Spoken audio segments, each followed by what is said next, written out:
And that's the most blissful feeling really there is when you're just in it with the instrument. And even it doesn't have to be super flashy and stuff like that. Sometimes it's just the shape of a really good sounding tone note and with a little vibrato, and it just changes your world because you can live inside that note.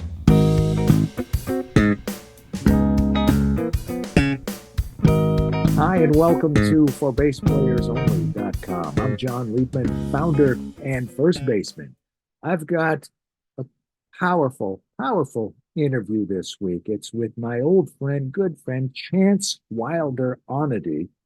He is a composer and arranger, a self-taught virtuoso who doubles on electric and upright bass. Equally comfortable playing funk, R&B, slapping, bowed, classical solos. Chance does it all. He's performed around the world with more than 21 symphony orchestras throughout his career, while also holding a reputation as an in-demand studio artist, appearing on over 134 commercially released recordings. He's also frequently recorded and performed with the rock group Chris Gerolmo and God, and you'll find out what God stands for when you watch the interview. He's been with that group since 2011. Now, early in 2024, Chance launched a GoFundMe effort to support his ongoing fight against a rare blood cancer, advanced systemic mastocytosis with mast cell activation syndrome. And we are going to include that link under this video and on the web page as well. And he is very grateful for all those who have supported him. You'll hear all about it in the interview. Like I said, it's a powerful one. He's a great guy.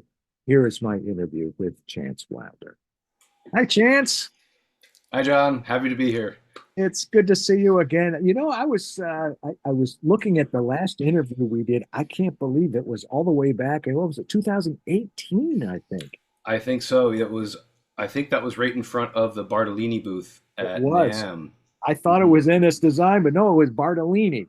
Yeah. So that was a good interview, and you were talking about all the stuff that you had coming up. I really was not sure exactly how to approach this interview because I don't want to make you uncomfortable, but I also got the feeling that you do want to share some information about your physical state and your physical condition. And it would be kind of awkward to ignore it given the Oh, yeah. status that you have right now. So I completely understand. And no, I'm happy to be more open and talk to people about it now that I've been fighting for 2 years. And it's really been quite a thing. So I got diagnosed with systemic mastocytosis with mast cell activation syndrome in a more aggressive stage. And as you can see, I've physically changed quite a bit, even from like the last interview where I was probably 90 pounds heavier. So the silver lining is I fit in all these new clothes and I'm much smaller, and that's been a thing to hold on to and look at when you're going through something like this. So it's a very rare uh, blood cancer that usually comes from a mutated gene, and I've had the gene assays come back as inconclusive, positive, inconclusive again. So I'm going back in for another round of tests in January with a new hematologist, also with my mast cell oncology team at USC. When it first started happening, I've had like GI issues for a very long time. Always thought we had other doctors, so it took me 11 opinions to get to where I am, and a lot, unfortunately, a lot of suffering. And as you see, I have become oxygen dependent. I've been oxygen dependent now for, well, since April of 22. So almost, no, not to, April of 23. So 2 years will be in 25. So it's been over a year, like a year and a half now of being on the oxygen, which has really helped. So my blood's not carrying the oxygen correctly. The severe inflammation that happens from like cytokine storms and what I call like mast cell attacks, when that's what it's described to me, is that the mast cell is an immune cell that my body is overproducing, and they all communicate at the same time, and that's the mast cell activation syndrome. And what happens is like I turn bright red, like, and also my complexion too. For before, even in our previous interviews, I was very rosy red all the time. I always thought that was my natural skin color for my whole life. So it's something that's cooks through your life, and then as you get older, the genes change and it kicks on into high gear. Um, it's a progressive degenerative, but I have high hopes. There's a new chemotherapy that's approved that I am in the process of qualifying for. Hopefully, I'll get to start that in February, so after NAM. And the reason for that is because I really, really want to go to NAM. I love seeing all my colleagues and my friends. It's really like a big important thing to me, more so than the the trade show itself. It's all the connections and all the people that I've met over the years at this show, and having them close. Like, these people and colleagues have become really close friends and have reached out to me and helped, because I really withdrew for a while. I disappeared entirely when this all kicked off, because Understandable. I had no idea how to deal with it. Also, the immense, unfortunate, horrific pain that comes from with it. When it was really in the high gear before I could receive treatment, I would spend 6 to 8 hours in the evening just vomiting and so that's part, and then just you shiver and you shake. So like you Is come to that from find the out. chemo? Pardon? That from the chemo? That was from the disease itself. Oh wow. Um, that's from when the mast cells all, because your body, so your whole, imagine it as like a massive allergic reaction throughout your entire body, because your mast cells are releasing all the histamine that they have, and so it cooks your body. So like my skin was turning red, but my organs, and so particularly now what's been really difficult is it's really damaged my heart. So I have, that's the other the other sad thing is my aortic valve has become quite deteriorated, because during the mast cell attacks my heart will race to 200 to 210 beats per minute, and it will go from anywhere, depending on the length of the attack, 15 to 45 minutes. And when before I was having the treatment that I have had and the rounds I've had, I would have those attacks 4 or 5 times a day. And so that sheer amount of like cardiovascular work, you're shivering all the time. So that's where just like all the weight in my body just peeled off. I'd be sweating for hours. Very difficult to function. I'm doing better though now with the treatment I've been receiving. I took 11 opinions.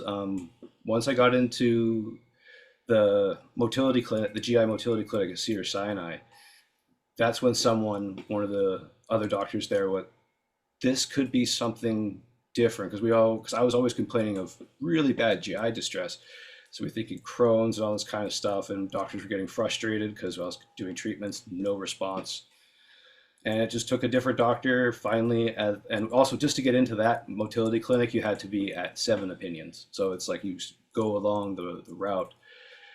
And then it kept going until they finally really narrowed it down. And then they transferred me over to USC, where I have the number one mast cell specialist on the West Coast. So I'm very, very grateful for her. And that's helped me immensely, where I'm able to function a lot more now. I've been really happy with something I want to talk to you about, that I've been able to continue not being able to do live performances because I've just been at like leveled, and you can never really know when something happens. Like, the problem with it too is that the mast cell activation can happen from environmental stressors, chemicals in the air, solvents, cleaners, perfumes. So it's kind of like become like boy in the bubble for a while. But so like going out to places, people have different perfumes. All of a sudden, I'll just start profusely that, and then I get really dizzy. I could have syncope, which is where you collapse and pass out. It became dangerous to be out for a while.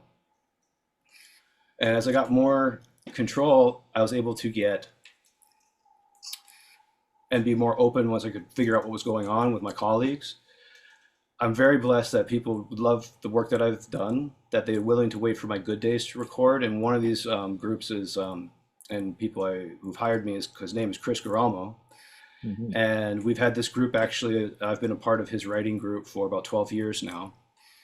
And so we've done a lot of work together, and we've been doing this live video series this past over this past year. These songs that we've done that have some of them have had placements, and some of them are just completely his new original works. And we wanted to have them in our broken down trio form. So it's Chris Gerolmo, Dr. David Barron on keys, and myself on all these plethoras of different basses and my absurd pedal board sometimes that I can get all these weird sounds. Excuse me, And what is God? Is that part of this band or is that something else? that's part of this band as a group. So that's Group of Derelicts. Chris Gerolmo and his Group of Derelicts. And Gotcha. it's also a tongue-in-cheek thing because he's an atheist, so he likes it's funny to be like, oh God, as well.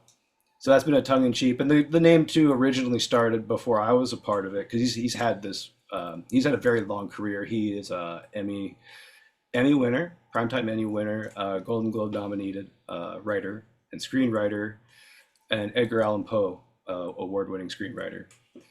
So Oh, he's had quite an illustrious career. The film Mississippi Burning, oh yeah. he was the writer for Was that. Gene Hackman in that? Yep, yeah, and Willem Dafoe.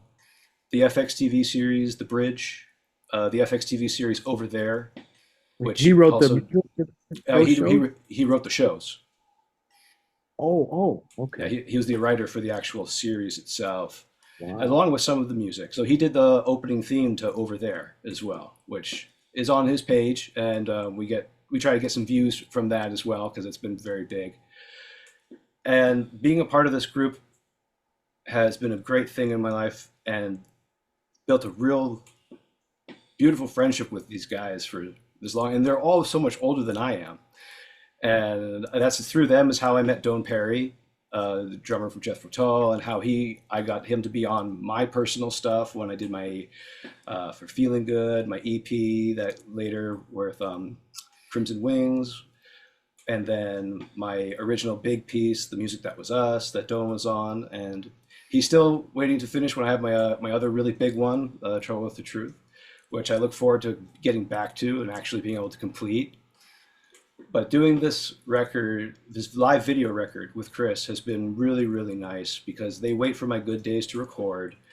And the fun thing with it is that because we've played together for so long, and to keep it really interesting, like there's really interesting things that Chris likes to do. So we have this thing where it's David and I need to improvise a verse. And so it's all live in the studio, no click. We're doing it complete old school live mics. I have a mic on my amp and I also DI my pedal board, so I have a direct signal. So that's why I'll still wear cans in the studio, but everything else is all just live there. What are you playing? Anything and everything or one Uh, particular? it is the kind of the style is like an Americana singer songwriter, I mean, what but instrument are you oh, playing? I'm playing mainly the NS Design and my bass guitars. A couple of them I've done the acoustic upright on. Those would have been on the placements. We haven't done the acoustic upright for the video series yet. Well, what's nice though is it got picked up. So the once we finish on January 9th, coming up here will be the first video album, which I think is going to be 12 tunes once it's done. And then now we have two more that we'll do. So potentially we'll have, over this next, if we get it done in the next year as well, will be like 36 tracks of Wow. live, and it's just completely live. But the fun thing though, one of the fun things is the complete improvisation of at least one verse, especially for me because they wanted it to be this challenge. And it's also something where like David, we've played together a lot, and he'll hear what I've played, and he'll be like, "Ah, you can't do that. You've played that before." And vocals are king, right? In anything like that, vocals are king. So you could have this take where we all get it, and it's a really good take, and I'm like one of my favorite performances, and I'm like really happy with it because they give me solos, and the solos have to be completely improvised. And but maybe Chris slurs a word or does something that he just doesn't feel the take. Start it over because they're all single takes all the way through. There's no punching, no editing. These are just we start and we go through. We start all single all the way through. So it's like it's quite an endurance thing too, especially being on the oxygen, and it doesn't look good on film. And also, you can probably hear the machine through the mic. So the room mics catch my machine. So when we were first doing the first track that we wanted to record, it kept hearing the pop of me breathing, and like we can't have that. So he's like, "Can you?" Looked at me. He's like, Can you do the takes while we go live without the oxygen?" And I'm like, "Yeah, man, let's go for it. Let's try it. Let's see how it is." And you can see me like I start getting real pale and sweating, but the takes work. So like the one of the first ones we did was our cover of "To Love Somebody" by the Bee Gees Hmm. in our acoustic breakdown, and I play on the NS Design. And you can really see like between the beginning of the video as it goes, I'm just getting paler and paler and starting to sweat. But like it was such a fun recording because we nailed it, we got it. And the fun thing on that one was I was actually supposed to play bass guitar on that piece. And then Chris, when we were at the studio, because we'll do 2-3 songs per studio gig that we studio time that we book. And he really wanted the fretless sound of the NS, which I love so much too, where I use just a little bit of the piezo, but mainly the magnetic for that really 41 3/4 inch string length wah. And so I have these absurd arpeggios that are outlining, and I took that idea from when you hear the original Bee Gees tune. There's I think it's like either it was a real harp or it was somebody on a keyboard playing a very slow arpeggio, and ours is a little bit more up tempo, but I took that and wanted to have some idea of that on the bass during the choruses. And so this was in the studio. It was like, all right, I want the fretless. Can you do it on the upright? And I'm like, oh my God. Like, I was like, you understand like the part that I wrote for this that is like pretty tough. It's moving around completely, but we got it. And it was just one of those things where it all came together. And then once we did it, I was like, I need to lay down right now, go back into the control room to listen, lay down on the couch, put the oxygen, crank it back up. And it was awesome. It was just a cool thing. And then since then, we've just kept that going. And I'm really grateful for these guys because they wait for my good days. And I'm like, all right, I'm feeling like I got the strength. We can do How it. We many, can go excuse me, in. how many strings are on that NS design bass? Four, Four. Okay. four traditional, That just makes four it a little string. easier. I'm just curious, how long can you go on, what is it, a tank of oxygen? I have an Inogen machine, so the one you see that's advertised all the time. So on my battery, I can get like 8 hours, and I have two batteries, so I can get 16 hours through the day, and then I can also just plug it into the wall, and then that keeps it going. So like when I'm at the studio, I keep it plugged into the wall because there's outlets galore. There are outlets everywhere. So I don't have to worry about it draining the battery. So while we're doing the takes, I'll take it off. In some of the videos, you can see where I've hung the nasal cannula on the, like where you hang your cans. Yeah. Yeah, yeah, you'll see where on some of them where I just wasn't thinking, and it's still in the shot. So you can see the cannula just sitting there, but the machine's off, so it's not popping and hissing. And then Chris is like, "No, I like it because some people will actually see, like, all right, you're doing all this while this is happening." And I'm like, music You, is my real refuge because it's when you're in it too, it allows me to disassociate from what I'm going through. I was going to ask you about that, but the oxygen, you need that pretty much all the time. I guess you sleep. Pretty much, yeah, I was definitely sleep. The goal is as I respond to the treatments better, so I try to wean as I can. So when I first started to wean, I could get to about half hour, 45 minutes a day without it. But when I was first put on, it was 24/7.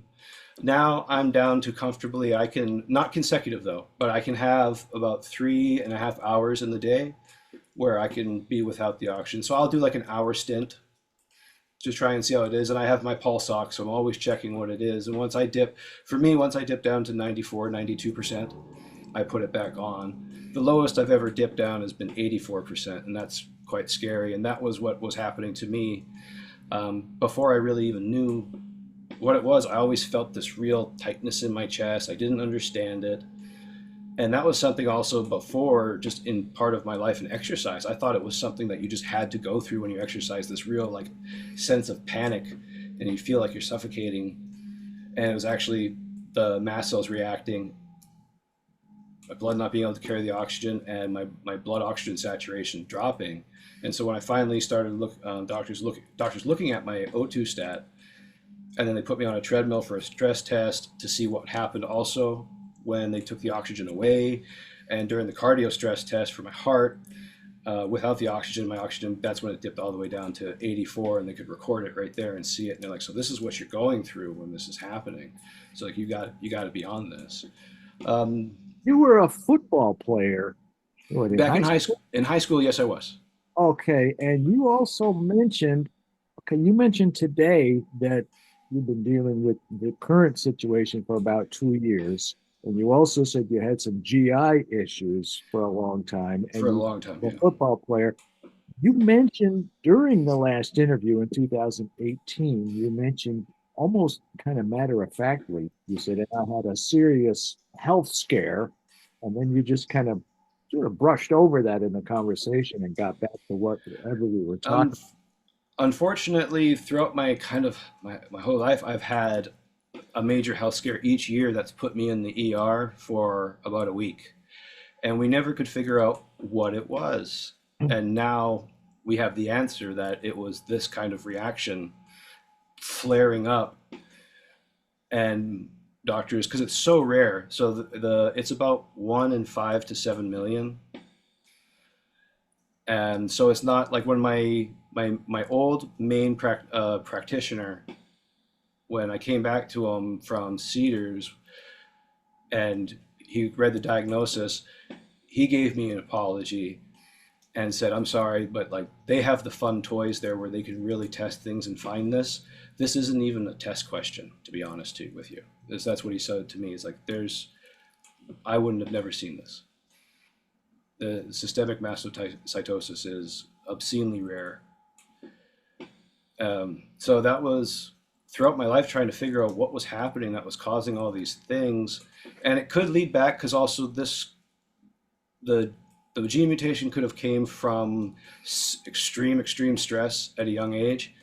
And when I was 5, back in Canada, I had my tonsils taken out, and it was a botched tonsillectomy, and they slit um, my aortic, or not aortic, my jugular on the inside, and I bled out, but it went into my throat, down into my stomach, and I threw up the blood. So I had to have at age 5, 11 and a half units of transfusion.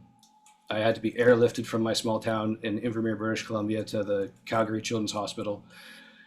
And they saved my life, but ever kind of since then, I've always had some sort of severe medical issue. And we always figured it was something tied to that because I also had cardiac arrest at age 5 during that for 37 seconds. Oh my goodness.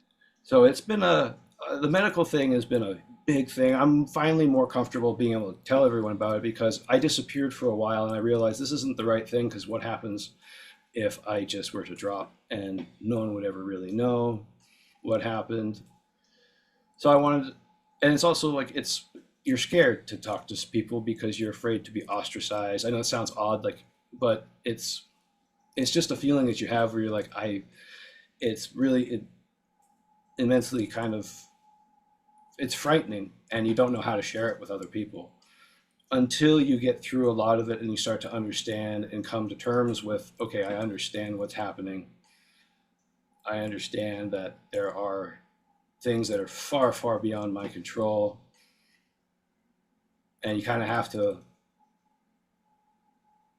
learn to accept it, that like, okay, ultimately everything is temporary. So it's just one of those things where it took me a while to come to terms. And as I started to come to better terms with what I was going through and dealing with, I really also changed my perspective of life entirely, because I was always trying to go forward with my projects and just work myself into the ground, try to collect more accolades and these kind of things. And I realized that's not worth anything. in the real scheme of things. What's worth the most to me is like relationships that I've built, like with you, with Corey Redonnet of NS Design, Ned Steinberger of NS Design, JD at Warrior, his son Tran at Warrior, Keith Tsunami, like all these people that have stayed really close to my circle. Brittany Fromfridge, who you just recently did an interview with. She's been fantastic to reach out to me, to give me words of encouragement. Ted Wiley, all these guys. Like I feel bad that I'm trying to say all these names, and there's so many. When I came out about what happened and what I'm going through, I was very scared that people would just kind of disappear, because unfortunately, like that's what happened in my immediate friend group. Like down here, it was uh, they didn't want to be around it, didn't know how to talk to me, and then it became the people that I don't see very often, but are really close to me through the connection of music, that were the ones who really stepped up, and they hit up my phone. Charlie Sabatino, he messages me every couple of months, sometimes even every other week or so, like that, and just see, hey man, how are you doing? And it's those little moments that really mean the world to me, like these connections that I've built with these people, and that you don't necessarily think, because you only really see them live in person maybe a couple times a year, and you stay in touch and you talk. They're the ones who really stepped up and were like, these are the best people in the world to me. All these all these guys. So All those it's people absolutely you mentioned, fantastic. all those people you mentioned are great people. Well, I think a lot of it is people just don't know what to say. They're afraid to say the wrong thing, or they don't want to say anything. And I think that comes down to maybe misconception. What would you like to clear up, for lack of a better way of putting it? What do you want people to know or to think, if anything? You touched on it a little bit, but what message do you have for most people who are good people, but they just don't know what to do when confronted with a situation like this?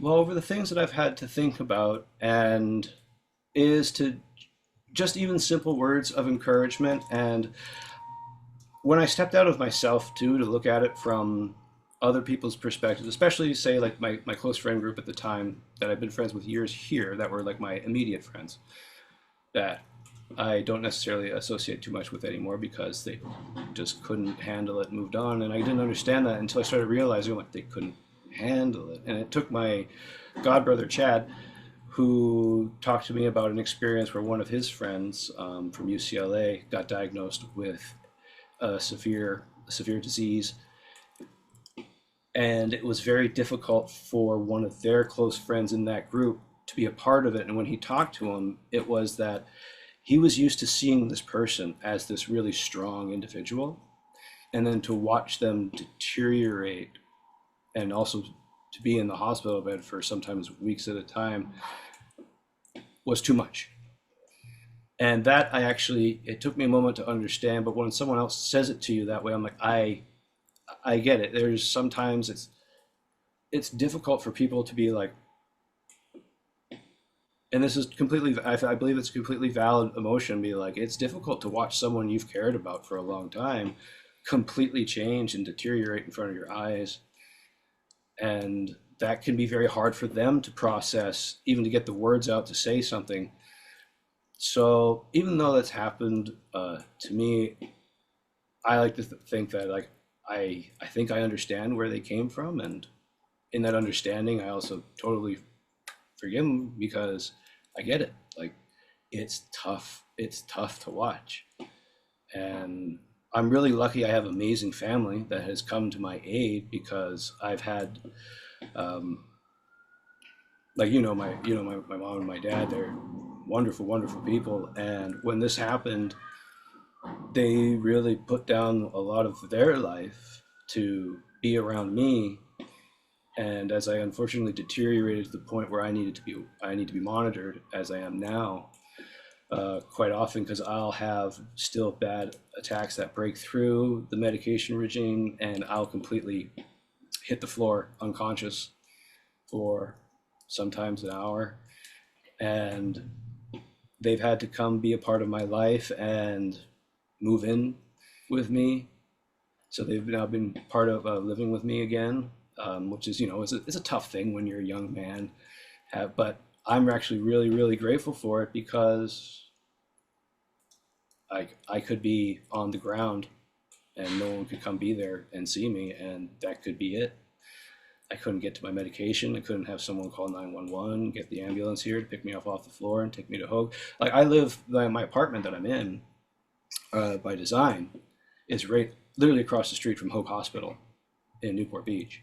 And that is an important thing because that hospital has saved my life multiple times. And I'm very grateful to them. So they have my file there, really, really read well for the emergency services. For the more detailed and oncological services, USC is the place to be because they have all the real toys and everything like that, even more so than Cedars. Like those are the specialists, and like these kind of specialists are really different. It's not like you get to see them like in an office. Some of them it's just like this on Zoom because they're like research physicians. So they are spending most of their career, they're practicing on few patients. Most of their stuff is really devoted into researching what can happen with these diseases, what can kind of treatments can do that. So it's a lot of experimental. And unfortunately for me, a lot of my stuff is radiation resistant. A lot of the chemo stuff that I was on, like talked about before, is completely ineffective for this because because it's so rare, the funding is not there like in other cancers and diseases. I want to say this before I forget. You have a GoFundMe I campaign. I do, and that's something I've been just absolutely flabbergasted and floored about. My mother helped set that up because I have a very hard time also reaching out and asking for help. That's a problem of mine that I'm slowly getting better at. But this past year, um, when the medications are experimental, there is no insurance that covers these, and they're extraordinarily expensive. Some of them are like $14,000 a month, and I would never be able to afford that on my own.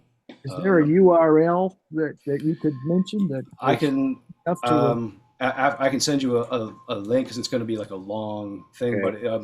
but or my name, Chance Wilder Onody on, I think it's, yeah, on Indiegogo, or Okay. no, GoFundMe, Chance Wilder Onody, GoFundMe. That's been an amazing thing because again, it's been like the people that from you maybe just had a few interactions with that remember, or people who've come to my concerts and have been on my mailing list that I haven't even really spoken to in maybe years, but they've come out and helped me immensely by donating. Luckily, like that really expensive one per month. When I changed I got a much more upgraded insurance plan. That is now really big chunk of that is helped by insurance, which is great. And so that's where the rest of it from the GoFundMe has really helped because, in all honesty, this has completely changed my life, absolutely financially. All of my resources have gone to medication and treatment. And it's difficult because there's some where the body can react so violently in a bad way to just the like micrograms of a drug, and that's why some of these drugs are really small doses. But you take it, and then all of a sudden, I have to take my epinephrine pen. Like I'm still taking my EpiPen two to three times per month, which is better than it was before, where I was needing it like 2 3 times a week, and that's from the severe mast cell. So even like my throat start to close up, you can't breathe. So I have to take the epinephrine, go to the hospital, get hit with massive amounts of like all these different antihistamines that they have. So a lot of the treatment is like mast cell stabilizers, like the cromolyn sodium, and all the different H1, H2 blockers they have. And now there's the new medications they're researching H3 and H4 receptors. And that's some more of the experimental stuff, and that's expensive. One of the other things I'm really looking into is called CAR T cell therapy, and that is extraordinarily expensive. So that's something that part of the GoFundMe is not only been able to help me fund the treatments that I'm on right now, but also saving a big chunk for if I could eventually do that. The problem, well, not problem, is that there is a really high risk ratio. So it's one of those things where it's like, okay, if I end up going for it, there's also a very, very decent chance that it could go the other way really, really fast. And that's a mix because it's CAR T cell with stem cell. And the stem cell could go really wrong because the stem cells could get coded into new cancer and grow and proliferate even faster. But the CAR T cell is like a designer white blood, or I guess it's a designer cell that helps attack other cells and destroy it. So, Designer cell?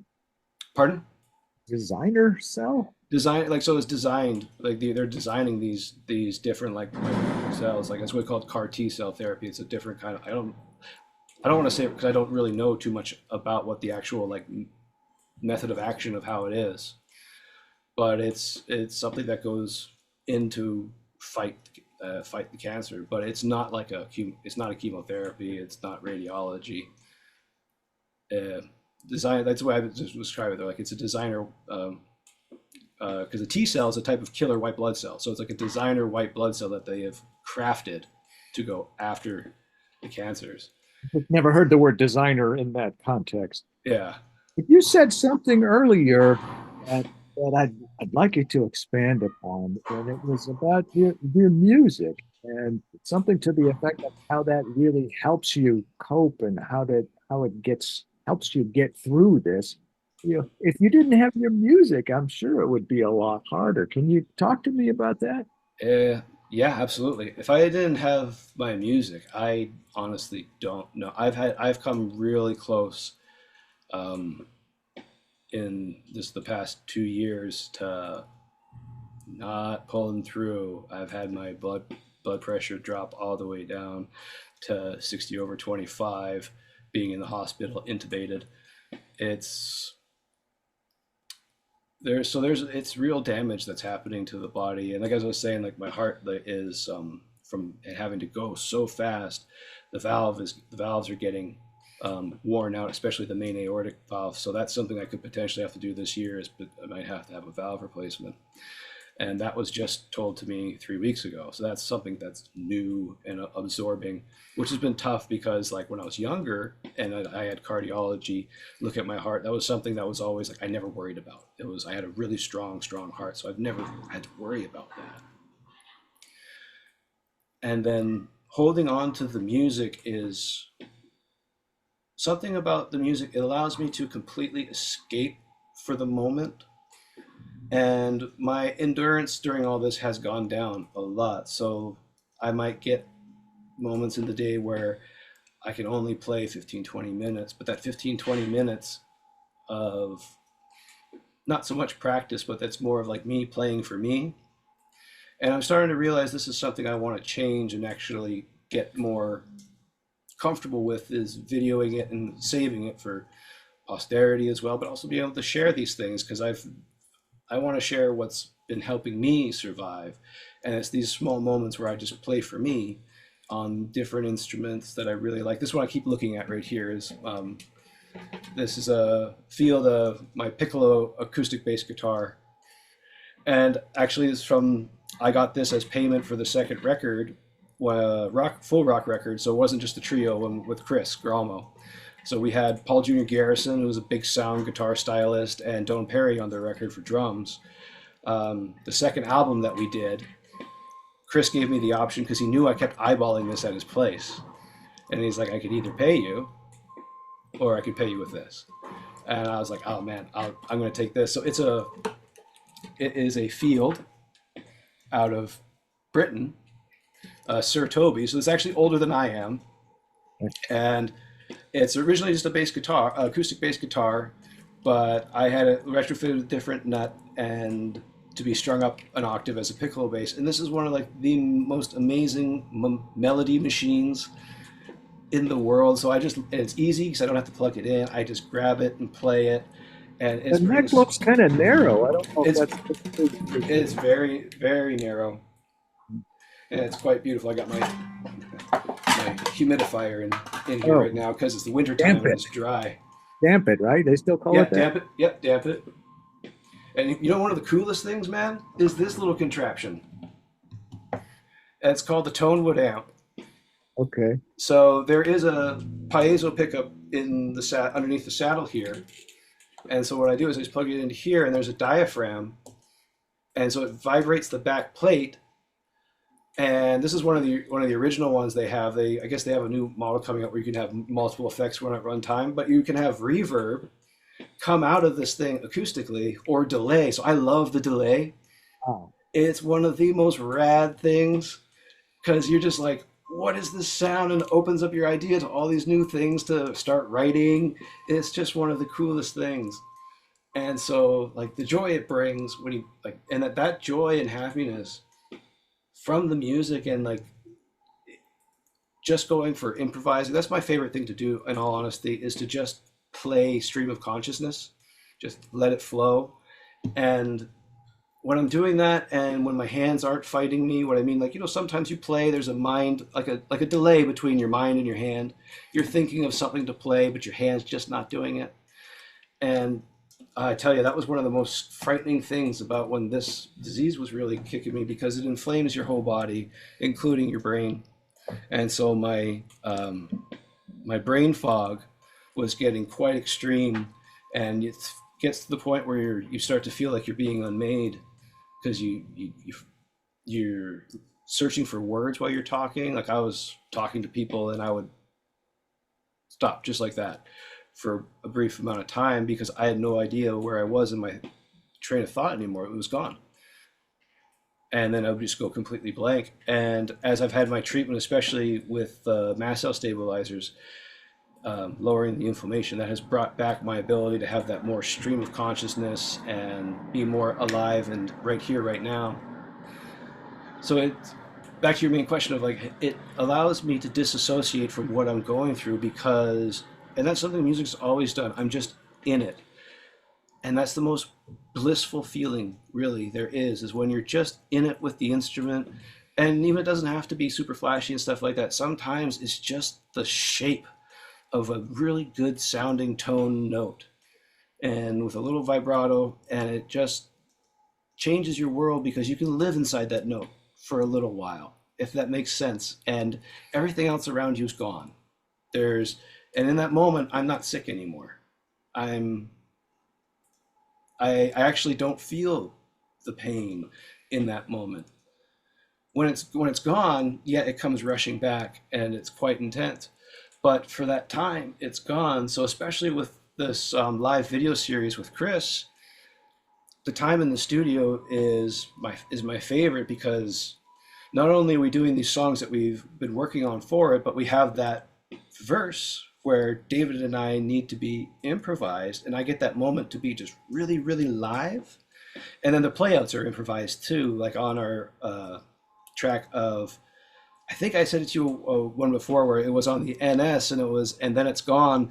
And it's this big classical break at the end, or David's playing these arpeggios on that, and I'm matching the arpeggios but doing double sixteenths going up and then changing it into a double sixteenth and then with a run of the scale instead of just a straight arpeggio on the last six notes going up to the top.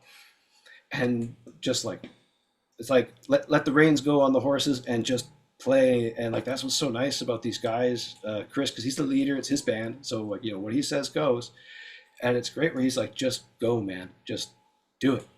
The beginning of that song, too, the opening bass melodic solo with the bow, that was improvised just right there in the studio where we had this thought where David and I, because David had classical training as a pianist when he was much younger, and we big fans of Beethoven together. Like he's like right there. And one day at rehearsal, he had this idea, like, I don't know, and he didn't say it like out loud. You could hear when he came on the piano. He was kind of doing the opening of Beethoven 9, but in the key of the song that we're doing, like, da-dum, da-dum, da-dum. And I was like, man, that sounds really good. That sounds really good. I was like, and I looked at Chris, I was like, can I just make up something over this for a little bit before we start the song? And he's like, yeah, let me see, like just play it. Like play me something, and if I like it, we'll do it, and then you can make up something when we get to the studio. If it takes a couple of times, do it real quick, and then just make sure you get it, because once we start, we're going all the way through. And so I was just like, David, could you do that Beethoven 9 and just do it over the opening, C and F, do a little G, and then back to C again. Just really simple chord change. And came up with that really nice melodic thing. And it was one of those things where it's just in the moment. It makes you feel really good because it just came out. And we went on with the song. And I like the end of that one, which is really funny because at the very end, Chris looks at the camera and he's like, because we're all playing just ridiculous. David's going crazy on the piano. I'm going crazy everywhere. Chris is strumming away. And then when we finish the song, Chris at the end, he's like, close enough. That's better than let's do it again. Oh yeah, no, yeah, close enough. Just like big happy smile. It's so I'm so It- grateful for these guys, man. Like, and it just gives me that opportunity not only to have my cathartic moments that I get here at home when I play this stuff, but the cathartic moments of professionally doing it with this group, and how much they really trust my improvisation, and that's where my music has really changed. Um, over the career, my growth is I've really left the world of written out parts and really pre-thought parts behind, and I've really embraced just improvising, but improvising in the style of. So I'd be like say we wanted the Beethoven, be like, okay, what is it improvising in the style of Beethoven? What would maybe he think about this? And that was also something too that was always kind of floating in my head because I've always wanted the improvising was always just a thing that was my thing, and I always thought, and people would always like, they like the NAMs and stuff I'll perform, and they're like, what piece, like, how did you write that? And I was like, that was actually, I just played it now. That's been my whole thing. It's just like that. And they're like, but it's a classical piece. And I was like, well, I grew up playing classical. That's or not grew up, but that's when I got into music playing. I started in an orchestra. And I always thought, I was like, well, wasn't this just the jazz of those cats back then? Like, you come to find out later on, Beethoven's manuscripts were mainly like hieroglyphs.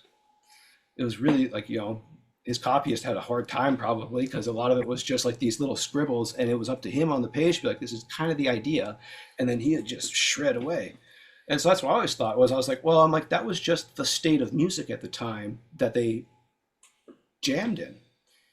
And that's what my brain, that's how I just associated with it. So I was like, well, if I'm going to improvise, I'm going to improvise in the classical style, really leading up to like, the major seven leading to the one.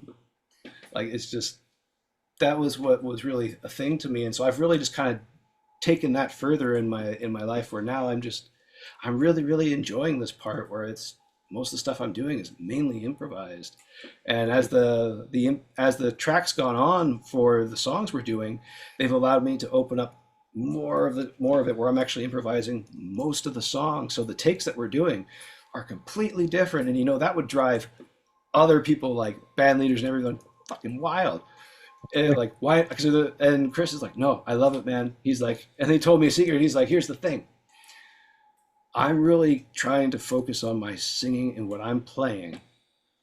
I hear what you're doing, but I'm not going to really hear what you're doing until I hear back the recording. So it's not going to throw me off. So just if you feel something come to you right then and there, don't worry about it being different or being out there, or it might throw me off. He's like, I'm not fucking paying attention to you anyways right now. He said it as a joke, and he is paying attention, but he wanted it to be funny. And so it just gave me this freedom. Like, I had this immense amount of freedom. And when you have like a blessing like that from the band leader and someone who's got a real lot of clout in multiple parts of the industry, it just makes you feel nice hole on the inside of being like, this guy really trusts me, that I'm not going to just bomb the track live in the studio, while we're paying money to be in the recording studio.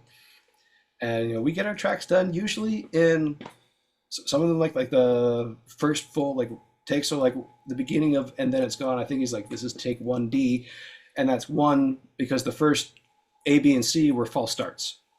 Something happened, and I know a few of them were just because Chris didn't get the little mini arpeggio on the guitar correct, and he's like, gotta start You again. know what you're supposed to do when you make a mistake. you play it again and You again play it and so again. people assume you did it on purpose. Yeah. No, But no, what's he's just like, he just wants it to keep going. So it's been, again, I keep saying I'm so grateful, but I am, because they've let me, it's changed the way I've approached my music too, because I've gotten so much more comfortable in this freedom of improvisation. But it's not just it's not like I'm stuck in jazz improvising.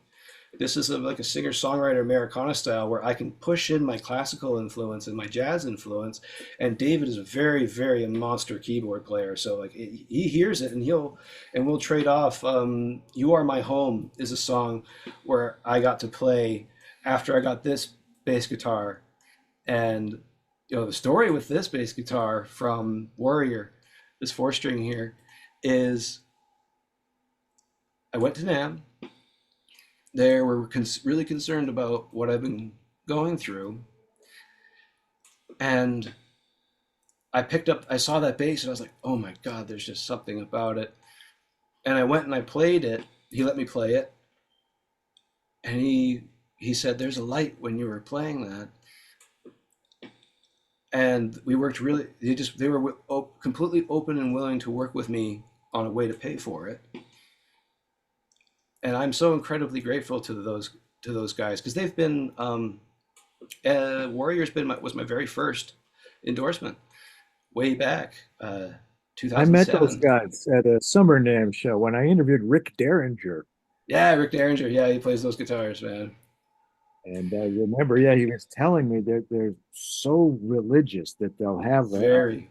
clergyman come in and put oil on the neck or something and bless Yep, it. the anointed oil. And Yeah, they I'm another thing, I'm so grateful for my relationship with JD and Dran and the whole Warrior family, Gabriel. yeah.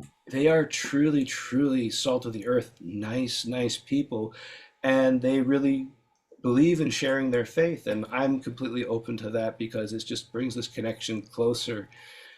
And he's like, you're meant to have this bass, man. He had offers of people at the show to pay, right then and there for it. And he's like, no, I got a guy. We're gonna work with him on this. And I was able to find a way to pay for it. And it's been amazing. And I'm actually really, really excited, because over this entire past year, because these work, they're custom, beautiful mains, but it's not like a custom, that like I ordered. It's something that they built in their own vision. That's what I like about Warrior a lot too. It's like these, like, you know, I like JD, and I truly believe when he says this, the Lord speaks through him when he's crafting the instrument, and he's like, this is going to be for somebody, and it's just going to he's going to put his best work into it, and someone's going to love it. What And you're saying about the music just made me think how great that is on so many fronts. And first, I was thinking about improvisation even before Beethoven. And the Baroque, there was tons of yep, improvisation in that music. And I like what you said about how you choose the projects, not just to build this mass list of accolades, but for the music itself. And you were talking in the last interview about this cultural exchange with some yeah, these people, and I just thought that was really cool. And you also made me think. I last time I interviewed Ron Carter, it was about uh, a year ago, year and a half ago, and he was talking about how Miles Davis trusted his judgment. And some of the things you said wow, today made me think of that. How improvising and go ahead, not even listening. He was really yeah, good. yeah. He's listening, but like just to hear that kind of like, it's one of those things where it's not a stab. It's like it's him saying you have his blessing to like be free, man. He's like we just communicate. I guess that's the best way to say it. Is like there's that unspoken communication through music of that conversation, which I love having a conversation with Charlie Sabatino about, I love, because yeah. he's always about that. And so like when we talk about improv, which we've talked about a lot, and it's that conversation, and it's not like you play, I always like it. Charlie's like, he's like, they play the same jazz licks the same like 10, 15 times over, maybe just change the key on a run. He's like, that ain't fucking improvisation. He's like, it's not you talking in the conversation. And I'm like, yeah, I dig it, man, because it's like that's what it is. It's what you're feeling right now. So like you could have a monster take that was great, but maybe somebody in the group didn't didn't get it, so we have to go through it again. And you just kind of got to learn to. It's also a way to learn, be like, learn to let go. You gotta You learn know, to let go. you're making me think of all kinds of great. I interviewed Charlie, must have been sometime this year in 2024, and I had known of him, and I met him in person. There's a guy named David Sutkin, I think is his name, and he had David Suckin, yeah, he does the bass Bass up Up front Front. page. Bass Yeah, Up Front. Well, he invited a bunch of us to a dinner that he hosted at NAMM. So at my table, okay, my wife and my son, and there's Bobby Vega, and nice.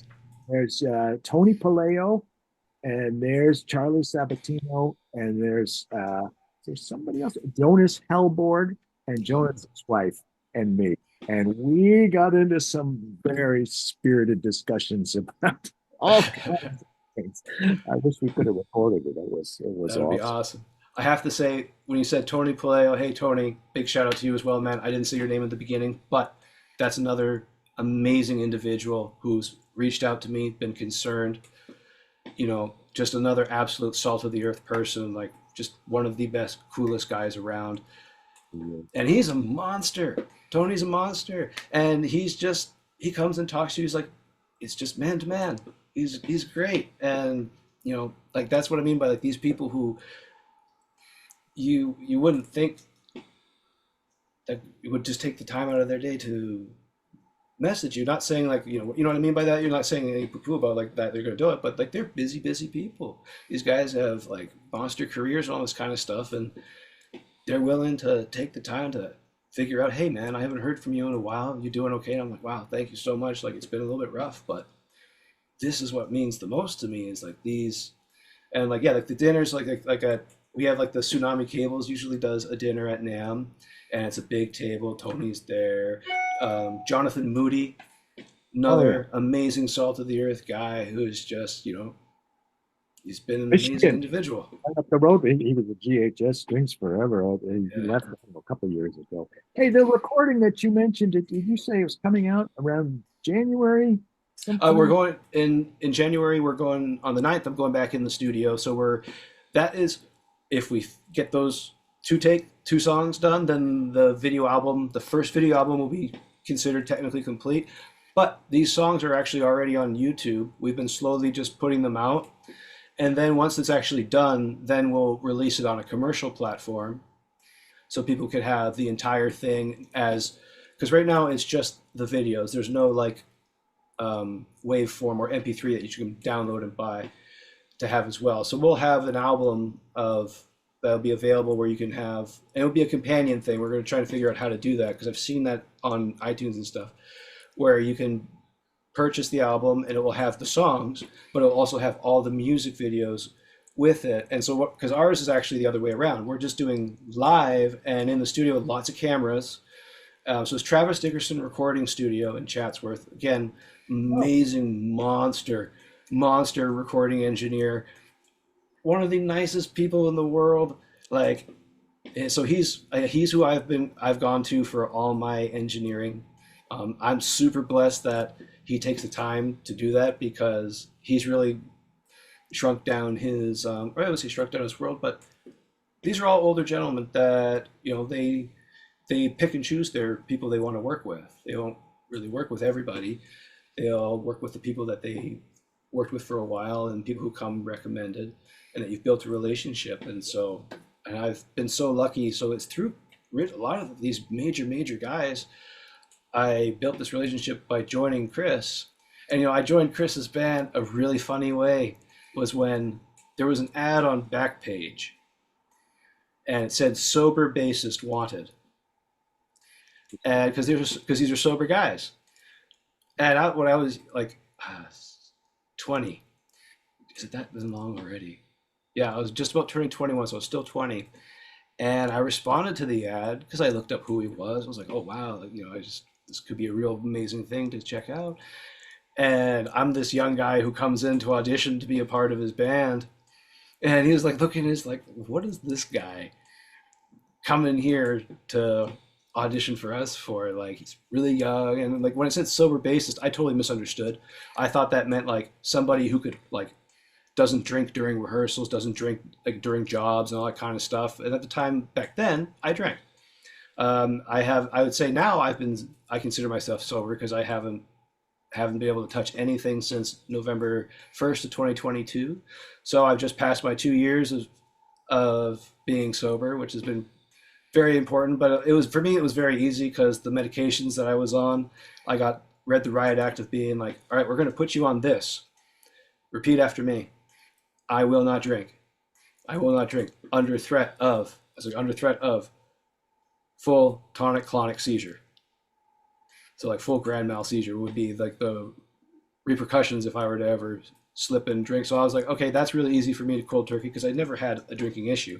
But it was just funny as being a 20-year-old going to this sober base, and I just misunderstood being like, oh, they just want a guy who doesn't. That's what I thought. They just don't want they want a guy who maybe the bass player was drinking all the time or something like that. So, and then I've built this amazing friendship with these guys over these years. That's great, and it sounds like it's good timing too. It sounds like it's unfolding over time. But the reason I bring it up is that this interview that we're doing right now is going to be released around the third week in January, just before NAMM.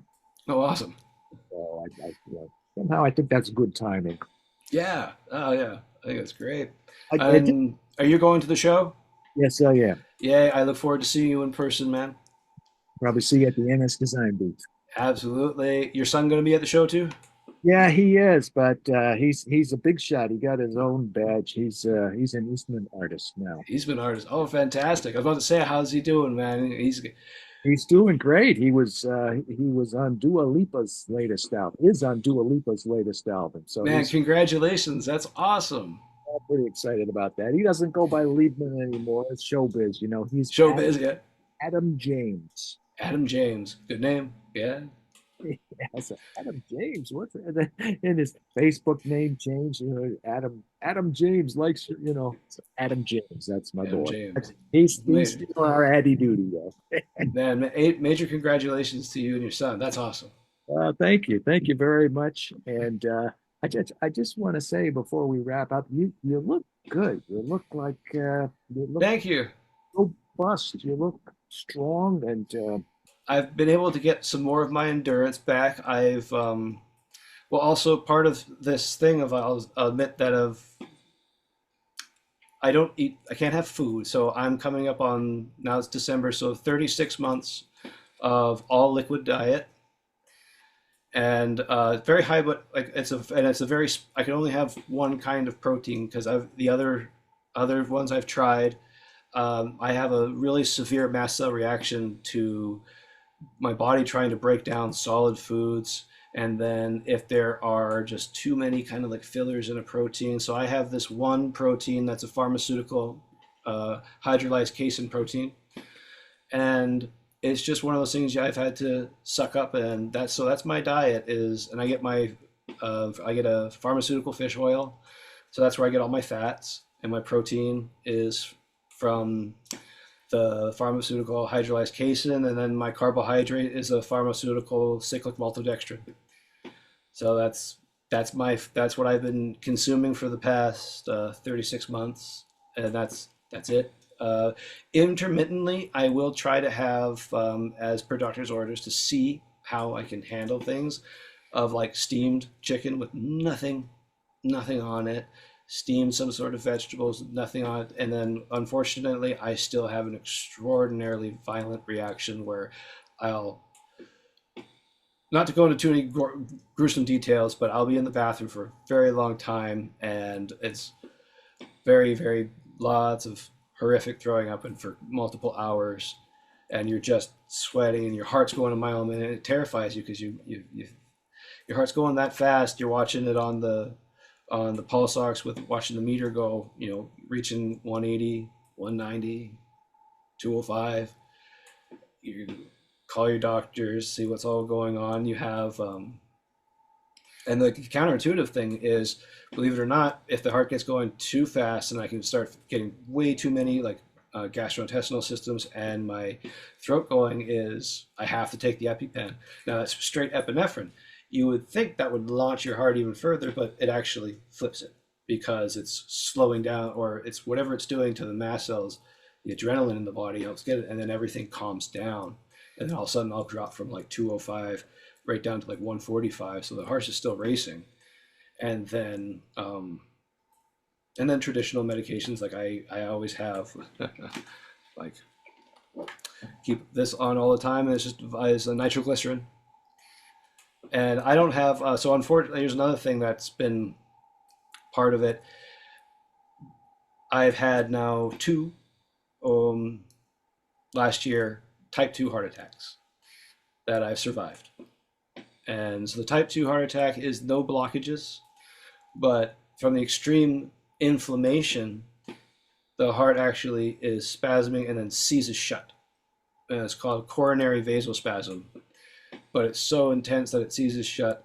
And then when it seizes shut and it's not pumping, it's like one, it feels like you're getting like a hoof getting kicked in the chest by a horse. Lights become like white, yellow, blue become effervescent, and it's a very terrifying experience. But while it does that, your heart's not getting blood anymore because it stopped pumping for that moment, and then the cardiac tissue dies and it releases the troponin into the blood. So when they measure that, they'll be like, okay, we can see that you've had a heart attack and cardiac tissue has been damaged. All I can tell you, Chance, is So be I've survived. I've survived two, and that's from the disease. Unfortunately, has taken its toll, and so it's like it's progressing through the body. It started with the GI, still there, moved to the lungs, and then to my heart now. And so that's what I'm really facing. And I'll admit, you working it's out. quite extravagant. I see I'm that. actually I because I'm the leanest I've really ever been. I was remember how big I was, and I was a football player. So this is the muscle that was hidden underneath the fat. I So was it's like I wear shirts. I'm down to a medium shirt from triple XL. So it's just it's that's where also because my high protein liquid diet, I have like 240 grams of protein a day, and your body helps me retain from the wasting. And that's been because your body just eats itself. But when you have a lot of when you have at least a pound or one and a half grams of protein per pound of body weight, your body really holds on to it, well, like as much as it can hold on to the muscle. So when I was the bigger me, I went from 324 down to 199, and I've luckily been able to gain up a little bit more. I'm finally up to 207. When I was 324, I was like 19.6% body fat, so like not overly big that way, but not cut up. Now I'm 9%. So I look big, but it's just because you can see the definition more and everything like that. And that's been where I've lost, of course, a lot of. So I lost only like 10% of my body fat. The rest of that came from all my lean tissue, muscle. I lost organ tissue. My bone density went down. So that's where the majority of the weight came from, was my metabolic mass, which is very, very scary because that's what actually keeps you alive, is that metabolic engine. And well, I'm just, from my standpoint, you look good, and I know it was a long, thank painful you. road to That's my far, silver but lining. you seem to have found something that, for the most part, works. So be Yeah, and I careful have with your experimentation and just don't rock the boat too much. not too much. I follow my doctor's orders to the absolute T. I'm really looking forward, not really to the how it's going to make me feel, but the potential for this new chemotherapy. I'll keep everybody updated on as it goes. I was looking to start in February, and again, we're like I mentioned that earlier on, was can't start it before NAM because the chemotherapy makes you immunocompromised. And NAM, you're around so many people. You remember like the term the NAMthrax, everybody gets sick. So I was like, and I'm like, I can function. I'm doing okay. I'm gonna make it to the NAM. And that's where I wanted to say another beautiful thing about Warrior. I have an actual custom that I've commissioned from them that they've been working on all year. I said, take the entire year to make this bass, and they're making it with so much love. I'm I'm really excited. It's a fretless, and I can't wait to, I haven't seen what it looks like. It's going to be a surprise. I picked my woods, and like real, I'll tell you what's cool about what some of the really cool woods. So the fingerboard, check this out, is a mix of pink ivory and Pernambuco. Wow. Yeah. Wow. Wow. Yeah. So I trust JD entirely. So it's like he's like because I originally I was like how much Pernambuco? Because it's hard to get that wood. I'm like, how much wood can we get? And he's like, I have enough, but not enough for a bass guitar fingerboard. Because I originally wanted my whole finger. I wanted Pernambuco like in the neck, and I wanted the entire fingerboard to be in my original concept pink ivory. I think I my bow from my double bass is kind of beautiful wood. Yep, yeah, my bows are Pernambuco. That's where I really kind of because it's like man, when you have a beautiful bow that pulls that sound, like it's just this. So I've always been obsessed with that wood, and I was like, what can we do? And he's like, well, I have Pernambuco, and I have enough. I was like, and he's like, thought about it, and he's like, I tell you what, I can make a fingerboard where it's going to be like this kind of layering, and it's going to get the whole size for a 5 string. It's going to be both Pernambuco and white and pink ivory as the fingerboard. Send me some pictures and I some don't, video. I don't have pictures, so we're going to see it together at NAM. Oh, I mean, I when you have, take yeah, some when I get it, I have pictures of the neck from when we were choosing the woods on that, and so I'm super excited. Like it's pictures, just it's great that you it's have that to look amazing. forward to. That And then is of course again NS like Ned Steinberg, Corey Rodonnet, uh, Jerry, everybody at these people are really really wonderful people who have been there for me. Have I always think come to that's check how in you on and me. I think that's how you and I know each I other. Yeah, it was through NS was where we first got to Carried meet. on. Chance, I wish you continued success and recovery and strength, and I'll even go so far as to say pleasure. All good things. Thank you, man. Here. I'm hopeful. I got wonderful people like you in my life and all these people I've mentioned before, and for everyone else who I've missed, you're all beautiful, wonderful people in this world for having reached out to me to be a part of my life, to give me encouragement while I've been going through this. For the people who have donated to help me be able to fund my treatments, thank you from the absolute bottom of my heart. I am incredibly, incredibly grateful. Thank you all so much because it's helped me continue to be here today, and I'm going to continue to be here tomorrow and the next day after that, and keep fighting every moment the way through. I have my infusions, like um, 5 days a week. Go for my treatments. That's I'm going to be there. Not Be sure to send me that link, and we'll post that link for the GoFundMe. Yes, the link for the GoFundMe. And I definitely want to give you the link to Chris's YouTube where he's been posting the videos because Oh, even though it's not out as a commercial thing, I want people to go and check this out while it's up there for free because it's just this is fun, beautiful music, man. It can consume it, and it's one of those things too where Chris is a very very successful person, and so he can have this music out there for him to really get people to be more a part of his personal music, but without having like the barrier of entry of maybe someone just can't because things have changed so much in the world. People don't buy records really, I guess, anymore all the way through, and video seems to be a thing. So that's where we're trying to change a little bit and do that. So you don't have to just get the record, but we're going to have a record where you can listen to the tunes by themselves, or you can watch us as we do it live. we got to do a follow-up, Chance, because there's so much coming up. There's just too much to talk. We've been at it for what, over an hour already. All great. Yeah, wow, yeah, it went by. That went by fast, man. So wonderful seeing you and hearing you, and I will see you at NAM. I will see you at NAM. Thank you, John, so much, man. Take care, my friend. Thank you so much. Thank you. What can I say after that? I think we covered it all. I've got nothing else to say except a reminder. Look at the link below. There is a link to Chance's GoFundMe campaign to raise money for his exorbitantly expensive medical expenses that are mostly not covered by insurance. He's very, very grateful for all the support he has gotten so far. And if you want to join in that group, I know he would appreciate it as well. I'm John Leapin. You're watching ForBassPlayersOnly.com. I'll see you back here, same time, same place next week with another bass player interview. In the meantime, let's play bass.